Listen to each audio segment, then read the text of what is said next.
Hello, everyone. So excited to have you with us today. I'm joined with Scott, and I want us to just jump right in. We're talking about leadership and mistakes, setbacks, failures. It's something that happens to all leaders. Could you share a time when you experienced a leadership failure, how you managed to turn that into a positive learning moment kind of experience?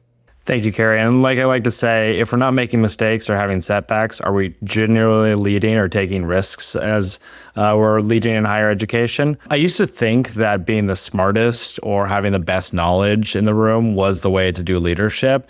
And then as I evolved in my career, I found out that that was definitely not the case. As I moved into other roles, particularly in management and leadership, especially in those senior level roles, what I found was that it really comes down to owning those mistakes. Let's say your team misses a deadline because they're understaffed.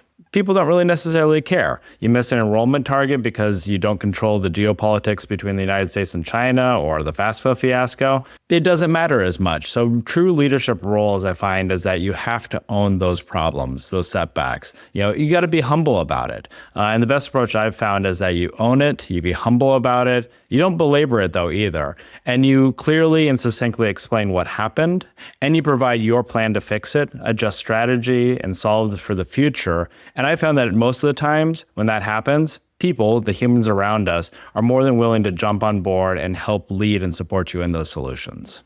I think you make a really good point there. It's not only, okay, the thing happened, but where do we go from here, and really shifting that narrative. And as a leader, that sometimes means that has to be a top down, but sometimes we're also doing that as we're managing up to our CEOs and the folks that we work with. So I think that strategy really works in either direction that we find ourselves. Thank you so much for joining us. And for all of you who are tuning in, hope this has been a great lesson. Be sure to check out other videos on the playlist, and we'll have much more coming soon.